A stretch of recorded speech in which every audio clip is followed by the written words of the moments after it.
Mr. Assad is in the house. What's up, y'alls? Somebody give me an audio check. Somebody give me a visual check. How's the feed? Am I coming in loud and clear? How's the video's good? Is the audio good? Alright. Just gonna wait a couple minutes here, wait for some people to get up in the live stream here. It works. Thanks, Gabby. Loud and clear. Thank you, Riv.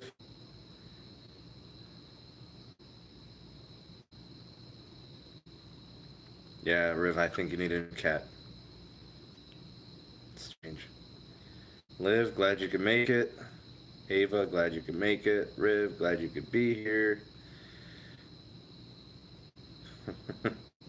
Not sure if a dog or a cat. Got problems. Alright. So here, how is... Wait a minute. Okay. So I think this is going to be the best way to approach this. I think what we'll do is I'll just start with section 1. I'll go through most of the entirety of the book. So as you guys are following the live stream, make sure you have your textbooks open. I'll refer to page numbers, diagrams, models, illustrations, figures, stuff like that. So I'll refer you there. So we'll start with chapter section 1, Life is Cellular, starting at page 190. I'll tell you what I feel is most important things you should spend some time looking at. And then at the end of the session, we'll just go ahead and be open to questions. And actually, what you could do is, as I'm going over the content, go ahead and type your questions in the live chat, and I'll just address them as soon as I wrap up. So, yeah, I think that's how we'll do it. Mic is a little choppy. Let me see if I can help you with that here. Let's get the mic a little bit closer. All right, how's that?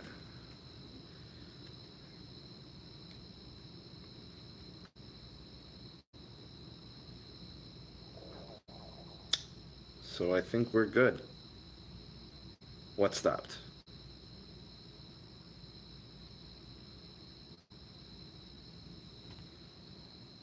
We good? Is the audio good? Is the visual good?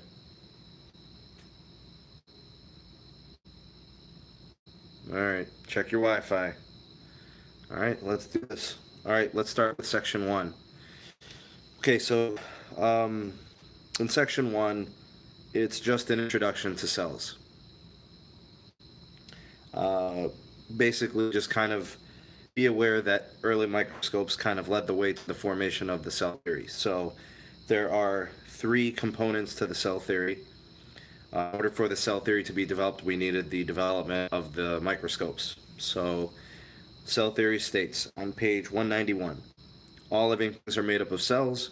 Cells are the basic unit of structure and function in all living things, and new cells come from pre-existing cells. So those are the 3 main components. I think one of the questions on the test may ask you which one of these is not a component of the cell theory. So it'll give you 4 or 5 choices, and you have to select the one that is not, well, I think it would have 4 choices. So one of them would be not part of the cell theory. So it may be relative to cells, but not part of cell theory. So be careful. That is a tricky question. Let's see here. Moving on. Page 193 highlights the differences between prokaryotic and eukaryotic cells. So start with your prefixes and what they actually mean. So pro means before, U means true, and karyon means nucleus or kernel. So prokaryotes before nucleus, and eukaryotes true nucleus. It goes on to provide some definitions. One is for the cell membrane, sometimes referred to as the plasma membrane. If you see it either way on the test, it is the same thing. The membrane is the outer portion of all cells. It kind of keeps everything contained within the cell. So you would find the cell membrane in all cells. It's not conditional. All cells have it. Talks talks about the two categories, prokaryotic, eukaryotic, and how they differ in relation to whether or not if a nuclei is present. So eukaryotes have a nucleus, prokaryotes do not. At the bottom, you can see some of the differences in the cell sizes. You can see how big a cold virus is, about 25 nanometers. It's a non-living thing. You can see that prokaryotic cells range between 1 to 5 micrometers. A micrometer is much larger than a nanometer, so important to keep that in mind. Now, if you look at the mitochondrion size, so that's a mitochondria, you'll see it's about the same size as a prokaryotic cell. But a mitochondria is an organelle within a eukaryotic cell. So you can see that eukaryotic cells are much larger, much more complex. And that's probably it from that page. And then on the next page, it goes on to talk a little bit more about prokaryotes. Talks about how they just have basically a row type chromosome that's called a nucleoid. It floats around in the center of the cell in the cytoplasm. It does not have a specialized organelle for cleaning it or protecting it. So that's kind of the big thing there. And eukaryotes, of course, much larger, more complex. They have a membrane-bound nucleus that encloses the DNA. And those membrane organelles are all specialized in some form of function that allows the cell to have a division of labor, makes it more efficient, and makes it more capable of doing a lot more tasks. And that's pretty much it. You could see that in the picture in figure 7-5. You can see the prokaryotic cell. You have a cell wall. You have a cell membrane. You have flagella, that tail-like structure that helps it move in fluids. You have cilia, which usually a prokaryotic cell either has one or the other. It either has cilia or it has a flagella. You can see the nucleoid in the center, and then you can see ribosomes floating around the cytoplasm. That's pretty much it for the prokaryotic cell. It's as simple as it gets. And the animal cell and the plant cell, those are both examples of eukaryotic cells. So you can see they're much more specialized, much more complex with all the different organelles, which we'll get to in the next section. So that's it for section 1. I'll go ahead and get into the live chat and see what you guys have for questions.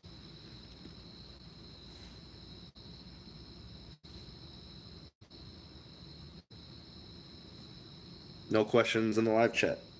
So what I want you guys to do is during my explanations of the section, if at any point something becomes confusing or you want to ask something, go ahead and do it. So when I wrap up the section, I can address your questions. So if there's no questions, we could just go ahead and move on to section 2. Section 1 is pretty straightforward and pretty simple and basic. It's just an intro to cells. So if you have any questions, just go ahead and ask them and I'll come back to it. Okay, moving on to section 2.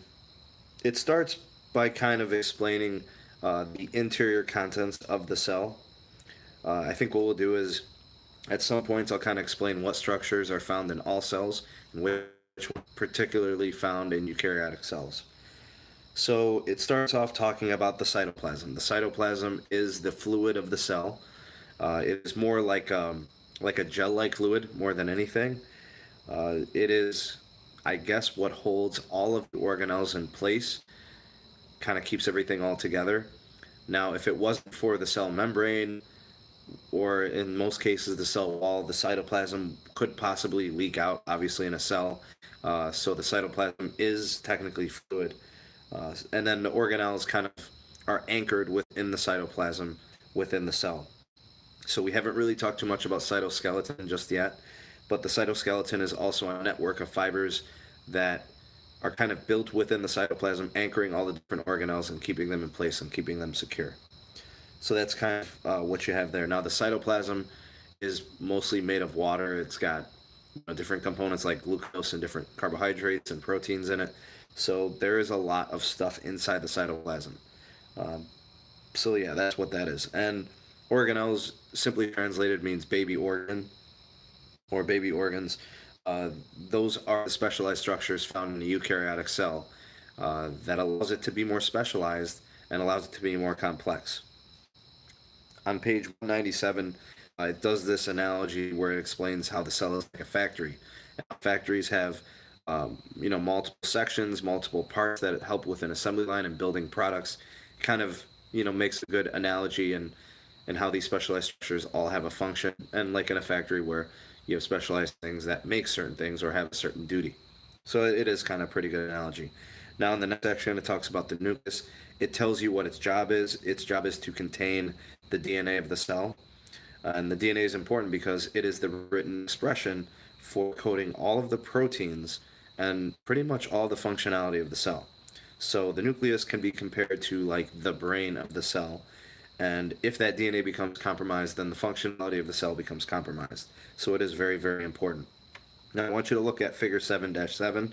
You can see that there are a couple things that are unique to the nucleus. You have nuclear pores, which are important because amino acids and ribosomes can exit those nuclear pores. The nucleolus in the center, that little dark spot, that is actually where the ribosomes are produced.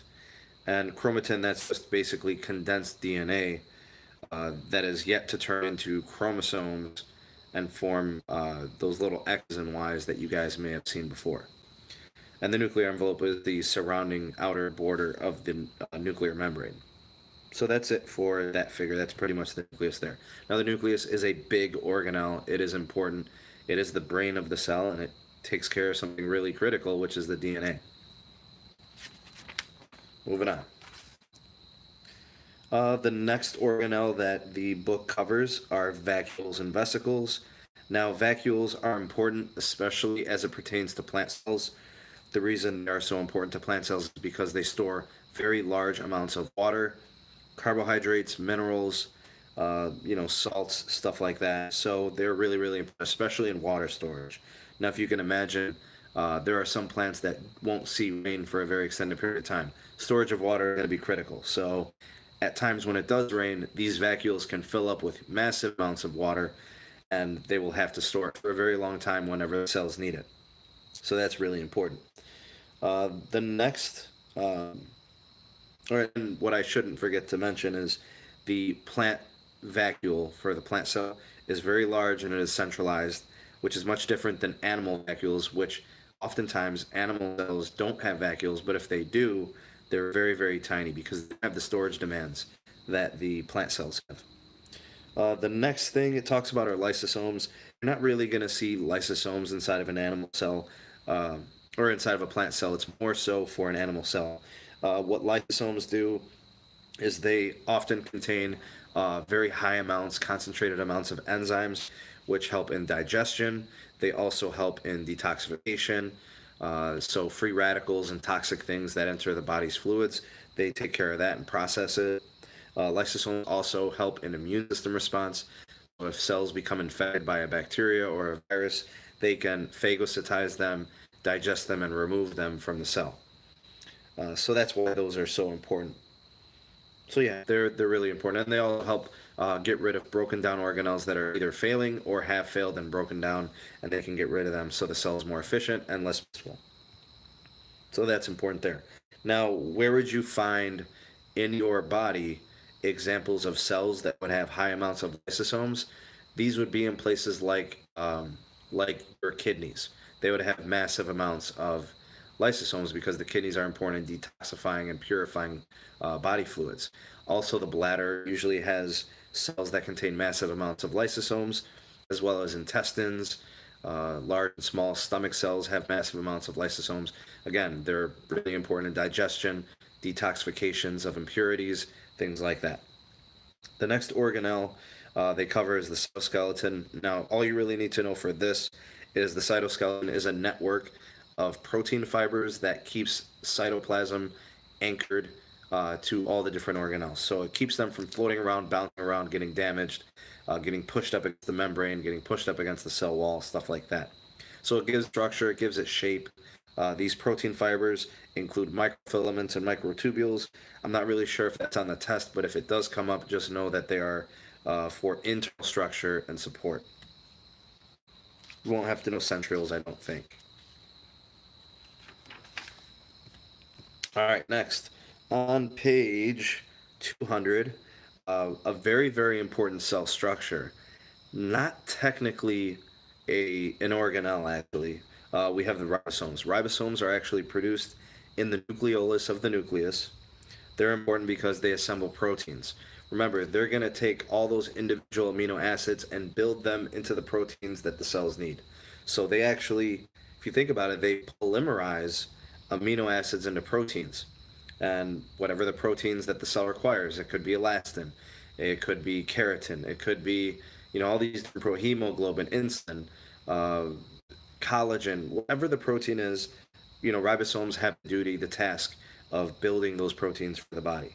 So that's why they're so important. And they're not organelles, they are cell structure that you find in all cells, not just eukaryotic, but also prokaryotic cells.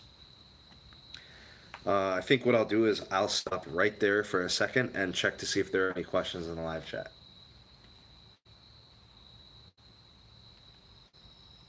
Nothing in there, so I think you guys are okay. Again, if something comes up, if you want to ask something, just go ahead and put it in the live chat, and when I take a break, I'll look to see what you guys need to know. Next, we have the ER, or the endoplasmic reticulum. You guys are responsible for knowing two types of ER. The first one is the rough ER.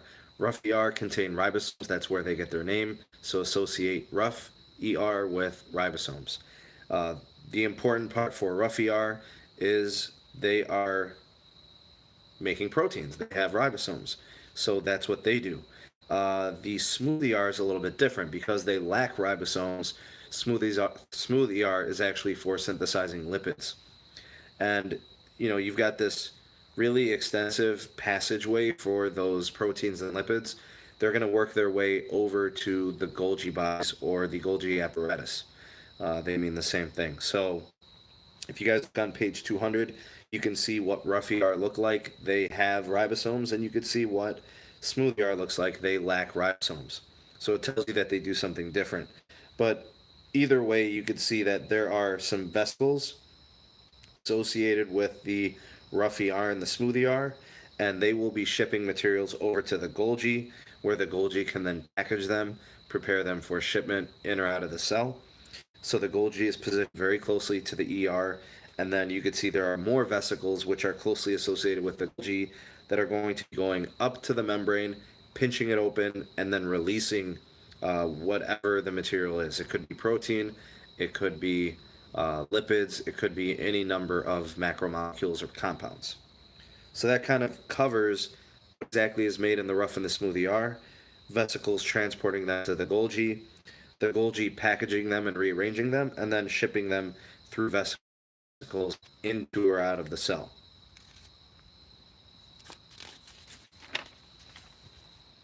All right, next page, page 202. So I'm kind of jumping back to plant cells. Previously, we had learned that plant cells have large central vacuoles for the storage of water, minerals, and carbohydrates. Well, plant cells also have chloroplasts. Now, the reason chloroplasts are important is because chloroplasts are the photosynthetic organelles of the plant cell. Now, chloroplasts are a prime example of a plastid. A plastid is an energy synthesizing organelle. And plastids are also compared to being cells with a cell. So they are important in capturing sunlight and then fixing molecules into glucose. And then, of course, plants can fix glucose into a number of different things. But what you guys have to know about chloroplasts is they have their own unique set of DNA. They have their own double membrane. So they really, truly are like cells within a cell. So that's what plastids are. They're energy synthesizing organelles that are like cells within a cell. Mitochondria are the same thing. They are just like chloroplasts with respect to they are plastids. They have their own unique set of DNA, which is separate from the cell and separate from the chloroplast, and they are double membrane bound. So just like chloroplasts, mitochondria, those are both plastids. Both have their own unique set of DNA. Both have double membrane. They are like cells within a cell. Now, if you look at the pictures, figure 7-12, you have the chloroplasts, which are green, and that's because of the photosynthetic pigment chlorophyll, and the mitochondria, which kind of look like these bean-shaped organelles, double membrane. They are ATP synthesizing organelles. So glucose is made in the chloroplast, and then ATP is made from glucose in the mitochondria. So plant cells have two different types of plastids. Animal cells only have mitochondria because animal cells don't photosynthesize. So that's kind of the important part about plastids. I'm going to take a break. I'm going to look to see what you guys have in the live chat. All right, so Liv asks, do we have extended response on this test? No extended response, but there are a couple of written questions. I wouldn't call them extended because the answers could probably be completed in like 3 sentences. Depends how descriptive you are. So for some, they may be extended, and for others, I don't know. Maybe it may only take a few sentences. So it really depends on your ability to use vocabulary and accurately describe, a concept or a topic. So it kind of depends.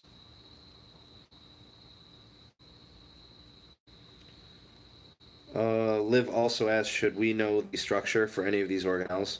Yeah, you should be able to know exactly what they look like, and of course, know the structure and also know the function.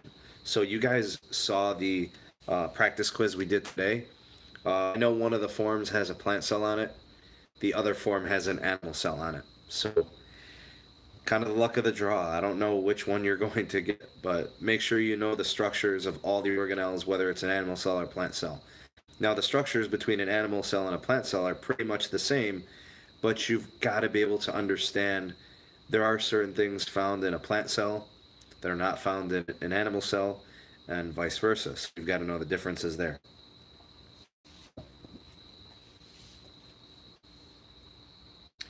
Ava asks, can you explain the Golgi again? So if you turn back to page 201, you'll see the Golgi apparatus. It's kind of like this collection of membrane sacs. They are really important in just packaging and unpackaging things that are coming into the cell or leaving the cell. Usually proteins and lipids. The proteins and lipids themselves are probably made in the rough and the smooth ER. And then vesicles will take them from the rough and the smooth ER over to the Golgi. And then when the Golgi is done packing or unpacking, vesicles can transport them where they need to go. So if proteins need to be rearranged, or if lipids need to be rearranged, say for example, there are saturated fats that are consumed and they enter a cell, maybe those fats have to be changed, turned into phospholipids. That's what's going to happen. The Golgi can actually do that. Let's say you've consumed a bunch of protein and they need to be denatured, turned into different types of proteins. The Golgi can process that and make it happen. And then the vesicles can transport it and get it where it needs to go within the cell or out of the cell.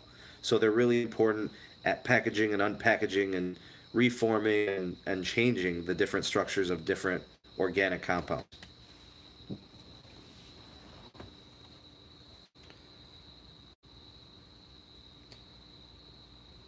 Liv asks, is a structure just like describing what it looks like?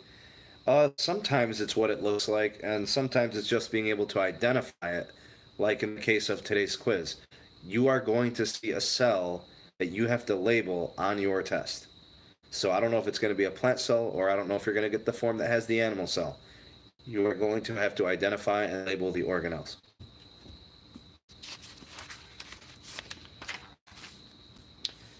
All right, going over to page 203, says, what is the function of the cell membrane? One of the things that I wanted to make sure I clarified tonight, and I also wanted to clarify earlier, the difference between the cell membrane and the cell wall. They are not the same. They are completely different. They have different functions and different structures. So every plant cell, pretty much every cell, not animal cells though, have a cell wall. Without any exceptions, all cells have a cell membrane. So I think it's important that we note that. Now, cell walls are usually very rigid, very, very tough. They provide immense structure and protection, which is a little bit different than the cell membrane because the cell membrane is actually selectively permeable by design. It's flexible, it's stretchy, it's made of phospholipids, as opposed to cell wall, which in plants is made out of cellulose, which is very rigid, and in the case of like bacteria, it's made out of peptidoglycan or pseudomoraine. It just kind of depends on the structure. Like fungus cells are made out of chitin, their cell walls. So all of those things are very strong, very structured and rigid. Animal cells don't have a cell wall, so it clearly tells you something about the uniqueness of the structure of the animal cell. So, in speaking about the cell membrane, make sure you understand the structure. So, on page 204, you'll see the phospholipid bilayer that composes the cell membrane. So, you've got a bilayer, which means you have one layer on the outside of the cell, one layer that lines the inside of the cell. So, there's a phospholipid layer that lines the cytoplasm, then a phospholipid layer that lines the extracellular fluid on the outside of the cell. So, a phospholipid, you'll see that there is a hydrophilic head. Now it's hydrophilic, so it attracts water. And then you have the hydrophobic tail, which means that it repels water. This may seem counterintuitive to what the cell can do, but trust me, it makes the functionality of the membrane ideal. So you also have embedded in the cell membrane protein channels and ion channels that will allow the passage of certain things to come through. So we talked about osmosis, right? Osmosis requires protein channels by the name of aquaporins that allow water molecules to diffuse through facilitated diffusion to pass through the membrane. So we haven't really distinguished facilitated diffusion, but osmosis is an example of facilitated diffusion. So water actually passes the membrane using those aquaporin protein channels, then it can get the job done. Now, the reason the phospholipid bilayer is so important, it is flexible, it is hydrophobic and hydrophilic, so that is interesting in that it's also very stretchy, and yeah, that's kind of the important part there. It is selectively permeable. I can't say it enough. Selectively permeable means certain things can pass through. So, what types of things can pass through a selectively permeable membrane? Specifically, it's got to be something small to fit through the small openings in the phospholipids. So, we're talking about things like gases, things like oxygen, carbon dioxide. Um, Now, there are specialized channels for other stuff to cross, whether it's the sodium potassium pump or it's aquaporins that allow water to pass through. But that's pretty much the basis of the cell membrane. So make sure that you look at the characteristics and you look at the structure of the membrane. All right, so that's it for 7.2. So I'm going to go ahead and go to the live chat and see what we have there.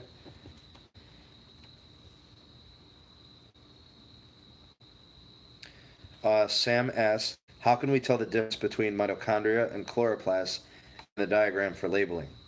Well, if it is an animal cell, I think that kind of answers your question. There are no chloroplasts in an animal cell. But if you get a plant cell and you're trying to figure out the difference between a chloroplast and a mitochondria, the mitochondria looks more like a bean and the chloroplast looks more like a green pancake. Kind of looks like it's a little bit more circular, and I don't know, it's a little bit smaller, I would say. The mitochondria a little bit larger, a little bit more bean shaped. Um, in a plant cell, you're also going to have chloroplasts are more numerous than the mitochondria, so you'll probably count, several chloroplasts and less mitochondria. Begin to ask, what are plastids?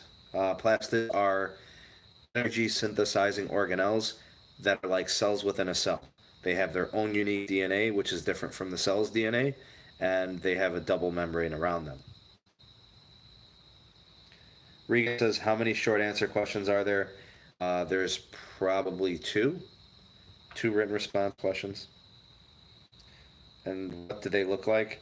The questions themselves are actually, there's going to be pictures. There's going to be diagrams, and you have to explain what the diagram is showing you. You'll have to identify some key vocabulary terms and then describe the phenomena.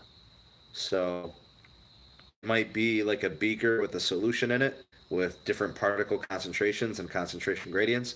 You'll have to explain what you see. You'll have to explain the concentration gradient, tell me what it is, tell me the directional flow of the particles, that sort of thing.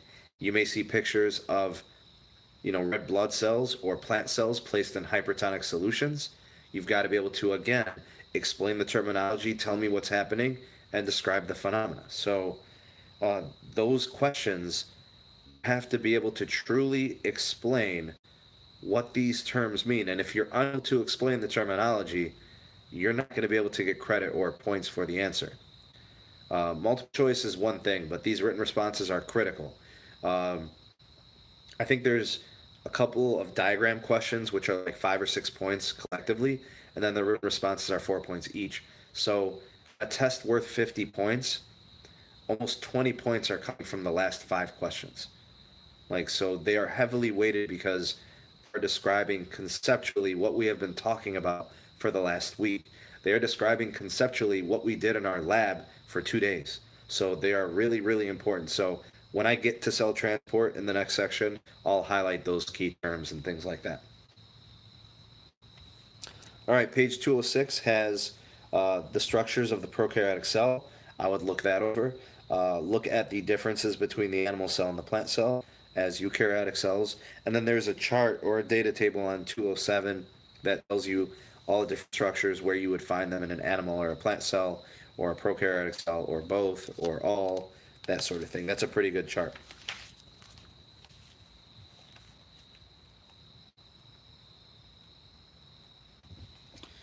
All right, moving on to section 3. This one's on cell transport. What we'll do is we'll start with the two major categories of cell transport. We'll start with the first category, passive transport. So passive transport has a couple of properties. The first thing is where the name passive comes from. Passive means without using ATP.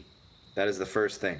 Cells don't have to spend energy to passively move ions or passively move particles from one side of the membrane to the other, as long as the concentration gradient is going from areas of high concentration to areas of low concentration. So that's key. Diffusion is the best example of passive transport. The reason I say it's the best example because on page 209, I think it's figure 7-15, you could see that on the outside of the cell, there are many, many particles of some form of solute. Some particle, it could be anything. Maybe it's oxygen, right? And you only have a little bit of oxygen inside the cell. Well, the natural thing to happen, this is just simple laws of physics.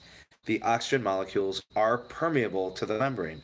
So they will diffuse across the membrane. Oxygen molecules start to go into the cell. Until in the third phase, you see equilibrium is reached. And once equilibrium is reached, there's no net movement from one side of the membrane to the other. So that means we now have a situation where this equilibrium has the same concentration on the outside as it is on the inside. That is exactly what happens in fusion. Particles go from an area where the concentration is high to an area where the concentration is low, as long as the membrane is permeable to those particles. Now, facilitated diffusion, I don't want you guys to get caught up in it. The example of facilitated diffusion we've talked about are things like sodium and chlorine ions. So we're talking about salt. So Na, which is plus, Cl, which is minus, they can cross the membrane together simultaneously because they have different charges. So that would have a concentration gradient. Another example of facilitated diffusion would be the aquaporins that have water going from one side of the membrane to the other. So let's say, for example, a cell is very dehydrated, there's very low amounts of water in it, and all of a sudden, a lot of water becomes available outside of the cell. The water will diffuse across the membrane through the aquaporins from where it has a high concentration to where it is lower. So the cell will receive water through the aquaporins, it will fill up. Obviously, there's going to be an osmotic pressure change, but that's essentially what happens with osmosis. Which I think it's important that highlight the importance of osmosis on page 210. So you could see the structure in figure 7-16, what an aquaporin looks like. You could see that it is a structure that is specifically designed to fit only water molecules. It is a very specific shape.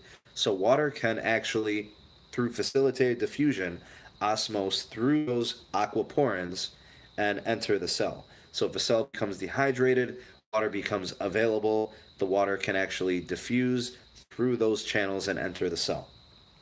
Now, there is something important to note. We talked about how when cells become extremely dehydrated, if water enters too quickly, too abruptly, and too fast, it can create such a rapid osmotic change that the cells can burst. So you guys can see on page 211, and actually it's not here, but I showed this in a picture previously in another lesson where I talked about osmotic balance and how when a cell changes its osmotic pressure too fast, it can cause cytolysis, which is cell bursting. Plant cells won't undergo cytolysis because plant cells have a very rigid cell wall, so they can contain a lot more osmotic pressure than blood cells, like in an animal cells. So that's pretty much what that is. Make sure you're familiar with the three terms: isotonic, hypertonic, and hypotonic. Regardless of the form you get tomorrow, you will see a diagram showing either three beakers or showing three different cells placed in different solutions. And you have to describe the solution of the beaker or the solution surrounding the cell as either being hypertonic to the cell, hypotonic to the cell, or isotonic to the cell. So I recommend going back to the slide presentation, looking at images of different solutions, and being able to explain, what is going on with the solution as it pertains to hypotonic, hypotonic, and isotonic. Now, the best way to remember those things is if there is a high concentration of solute particles, that is a hypertonic solution. If it is a low concentration of solute particles in the solution, it is hypotonic. If the solute is the same within the cell and the same within the solution, we would say that is an isotonic scenario. So on page 211, you could see three different animal blood cells: one that is isotonic, one that has become hypertonic, and the other that is hypotonic. The same thing with the plant cell. You could see when water is, and the solute and the water amounts are very balanced. You could see when they're hypertonic as the plasmolysis is starting to occur, and then you could see high turgor pressure in the third picture placed in a hypotonic solution. You could see the stretching of the vacuole, the expanding of the volume of the vacuole. It's pretty evident that a lot of water has moved into those cells. So yeah, look at figure 7-18 on page 211. You can see the osmotic pressure that has been created in the hypotonic solutions. For those of you that remember from today's lesson, when a plant cell undergoes high levels of osmotic pressure, we call that turgor pressure. That's just the term that we use to describe plant osmotic pressure. We don't use turgor pressure when describing animal cells or blood cells. We just say osmotic pressure. I think I'll stop and I'll check out what's going on in the live chat right now. Jack says, do we have to know the term cytolysis? Yes. Cytolysis means cell bursting. Osmotic pressure is what causes cytolysis. If the osmotic pressure is too rapid, too pressurized, it'll cause cells to burst. Like when somebody is very dehydrated and then they rehydrate too quickly, consuming too much water, too much too fast. Yes, Ava, you should know plasmolysis. Plasmolysis is basically a dehydrated cell. So the water level has become so restricted in the cell, and the solute concentration is so high that the cell actually shrinks and shrivels. So you could see pictures of a plasmolyzed plant cell and pictures of a plasmolyzed blood cell in the book.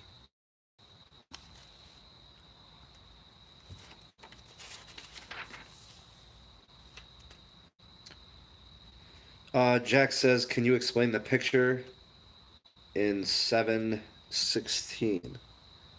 Is 716 the aquaporin? Or oh no, it's the membrane with the aquaporins in it.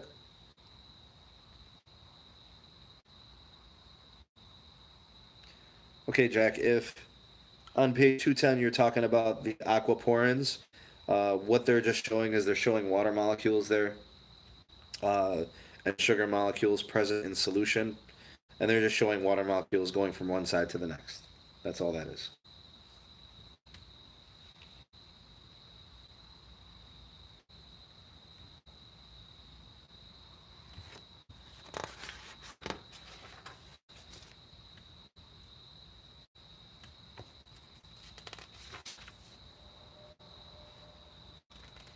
I'm not sure which one you're talking about, Jack. You're gonna have to ask me tomorrow.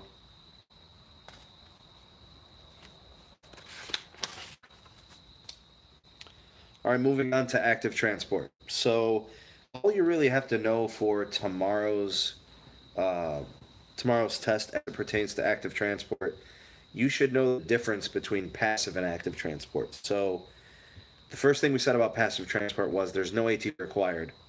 In active transport, there is ATP required. That is mandatory. The cell cannot achieve active transport without using or spending ATP. Remember, ATP is the energy currency of the cell. The second difference, passive transport involves a concentration gradient that goes from high to low concentration. So where there are a high concentration of solute particles, where there's a high concentration of something, it moves to lower concentrations. That's passive transport. Active goes from low concentration to high. So they say it goes up the concentration gradient, or they say it goes against the concentration gradient. So those are some key things you got to know about active transport. Now there are a couple examples of bulk transport. The reason it's called bulk transport is because large organic compounds have to be moved. This takes ATP. So endocytosis would be, cells engulfing or bringing materials into the cell using vesicles.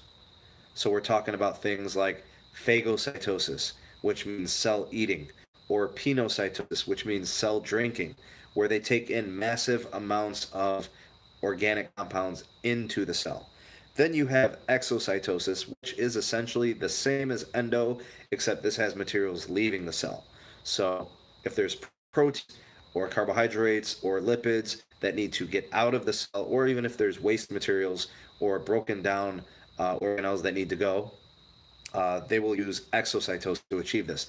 Vesicles will actually go up to the cell membrane, pinch it open, and then excrete that material. So that's how exocytosis and endocytosis works. They're just big bulk transport forms of vesicular transport. So that's pretty much it. I don't want to forget the sodium potassium pump. I did mention that earlier. The sodium potassium pump is interesting. Sodium is a positively charged ion. Potassium is a positively charged ion. Because they're the same ions, right? They're both positively charged. That would mean that we are trying to push the same type of ion in the same direction, which can't be done passively.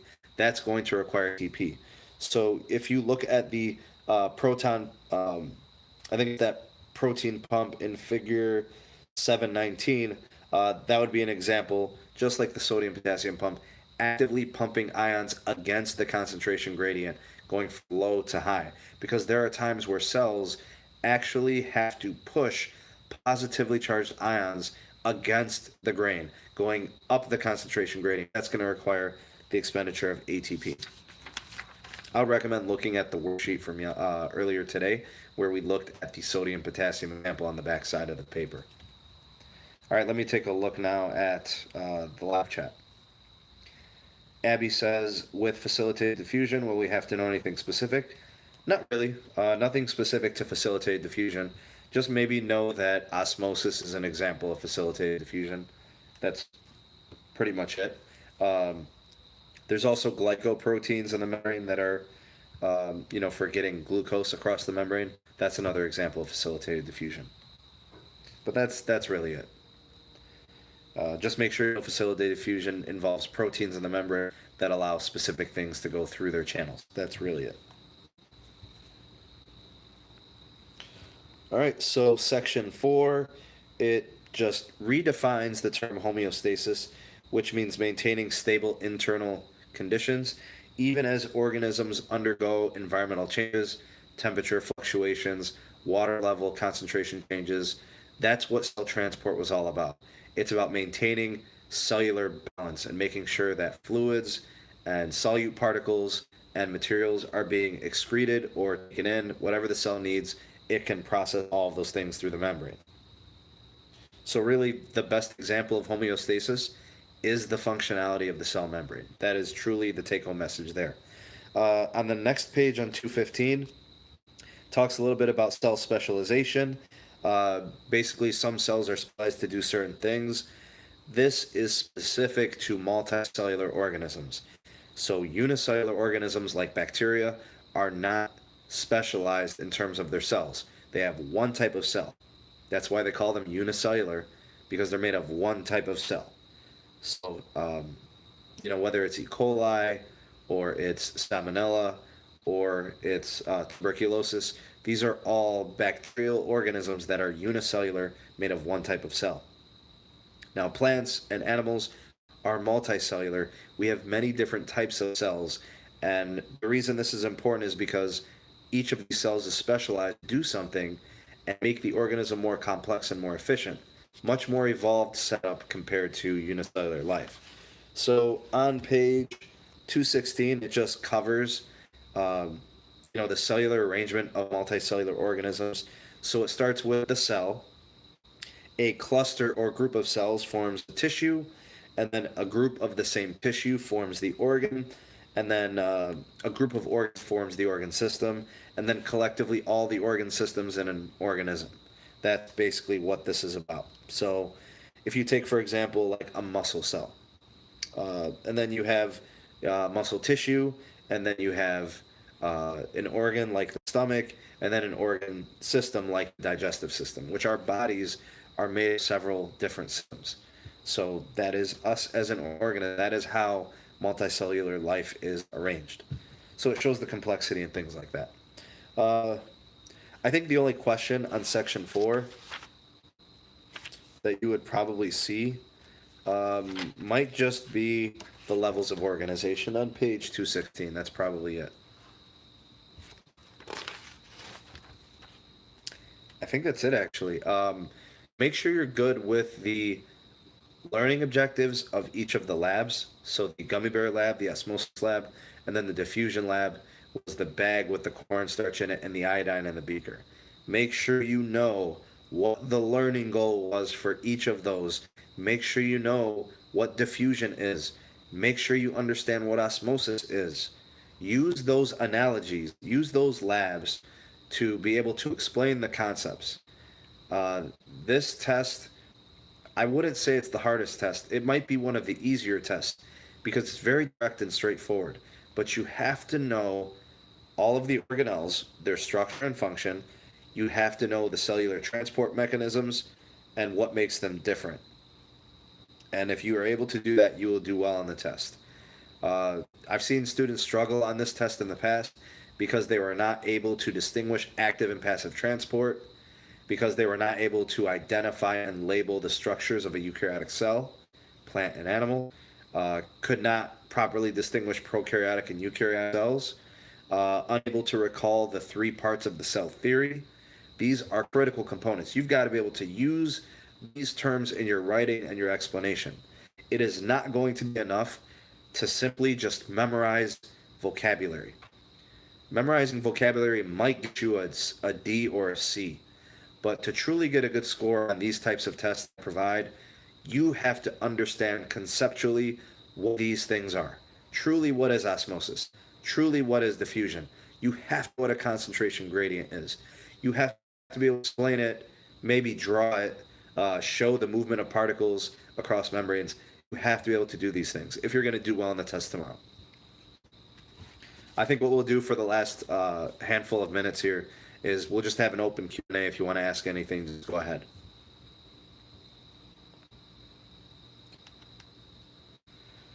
Jack says, do we need to know what does it use to help for... What is that, Jack? What does it use to help for diffusion, osmosis, etc.? What is that?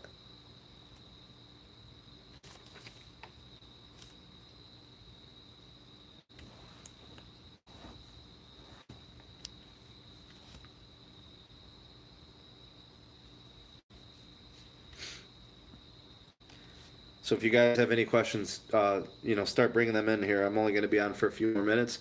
I want to try to help you guys as much as I can. So if you have a question, go ahead and ask here in the next couple of minutes. Oh, I remember. So you're talking about from that worksheet. Okay, so what that chart does is it tries to get you to think to yourself, what exactly is the driving force behind that type of movement? Okay, so take, for example, diffusion.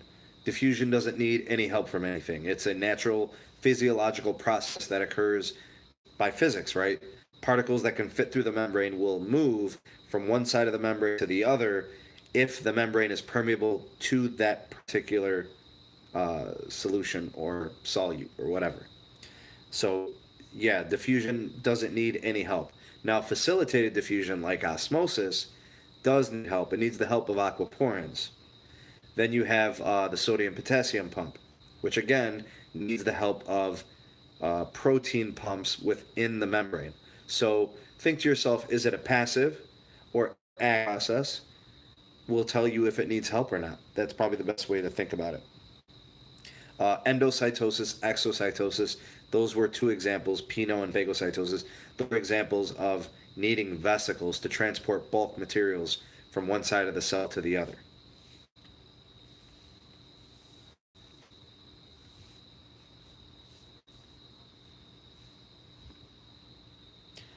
Ava asks, what is the nucleolus? The nucleolus is the dark spot within the nucleus. That is where ribosomes are made, and we all know how important ribosomes are. So the nucleolus produces ribosomes, and then ribosomes assemble proteins. So without the nucleus, we don't have ribosomes. And without ribosomes, we don't have proteins. So it shows you how important that part of the nucleus is. Now, make sure that you guys do not confuse the nucleoid of a prokaryotic cell with the nucleolus of a nucleus in a eukaryotic cell. The nucleolus is a section within the center of a nucleus. The nucleoid is a rope-like chromosome that is found in the cytoplasm of prokaryotic cells. Essentially, the nucleoid is the genetic component of the prokaryotic cell. Liv says, or asks, what is the organ sequence again? So this is multicellular arrangement from small to large. It goes cell, tissue, organ, organ system, organism. So going from big to small, it would be organism, organ system, organ, tissue, cell.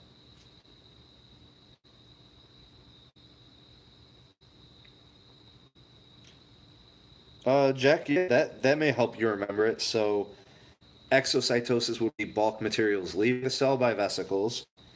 Endocytosis would be bulk materials entering the cell.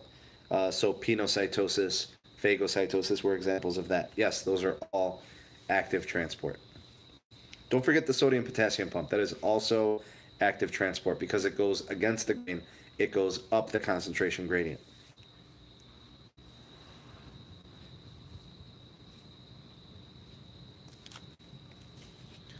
Any other questions? Bring them on. Can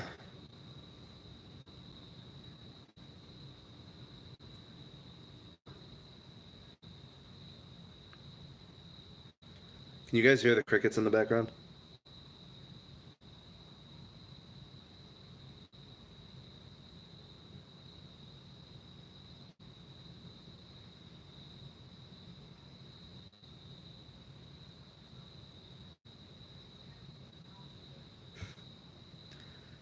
Yep, it's a pretty nice night. Had to open the window on the sliding door.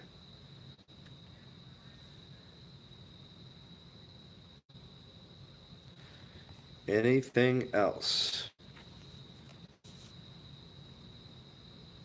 So like I said, the last handful of questions on the final page, you're definitely going to see beakers with solute particles of varying concentrations. You're going to have to use the term concentration gradient in your writing. You're going to have to use the term solute. You're going to have to use water, osmosis, fusion. You got to be able to do these things.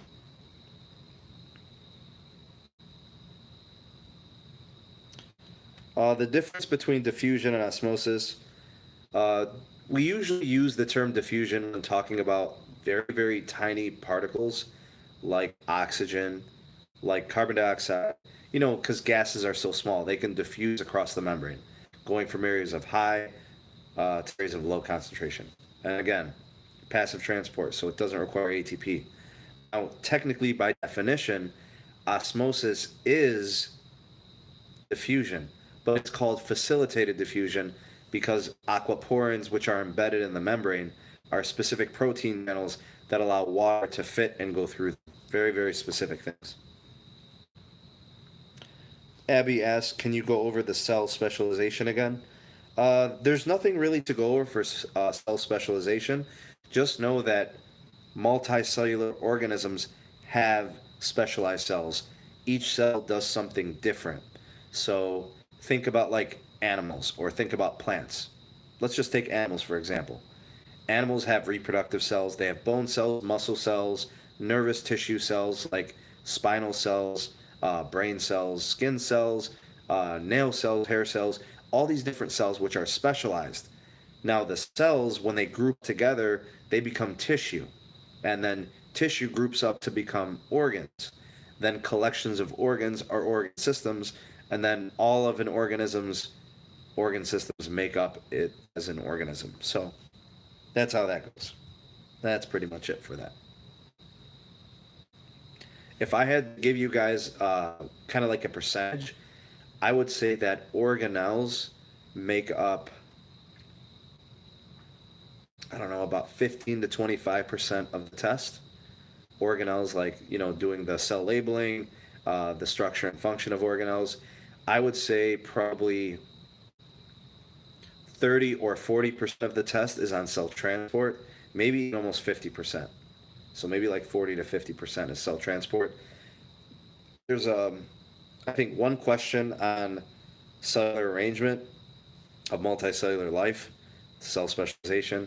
There might be one question there. And then there's a few questions on like cell theory and, you know, microscopes and stuff like that. That's pretty much it. So almost 50% of this is cell transport. We did 2 labs on it. I think that goes without saying that it's pretty important. Then another large chunk is, you know, organelles, structure and function. Then you've got like the difference between prokaryotic, eukaryotic cells, and then microscopes and cell discovery and cell theory. So that's pretty much how it'll go. All right, so the goal was to get to about a 1-hour review session. I think we're pretty much there. We're at about 57 minutes. So if you guys don't have any more questions, I'm done. I'm pretty tired. And you guys need to either get yourself some sleep or maybe you're going to do some studying before you get some rest. So if you guys don't have any more questions, I'm done. If you do have questions, get them in quickly. I'll hang around here for a minute, but that's all I got.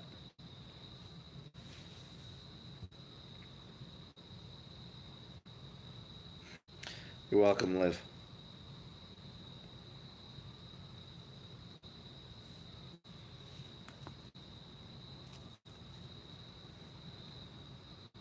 All right, looks like you guys are all set. Looks like you are good to go. Glad I was able to help you guys. I hope this does show in your grade tomorrow. I'm sure you guys are going to be prepared. You're going to do some reviewing. If you guys have any questions, go ahead and ask in the comment section below or have your questions ready to go over before class tomorrow. So I think that's it. Thank you all for stopping by, and I'm glad to see that you guys were all engaged in the live chat and asked questions. See you guys tomorrow. Rest up and study hard.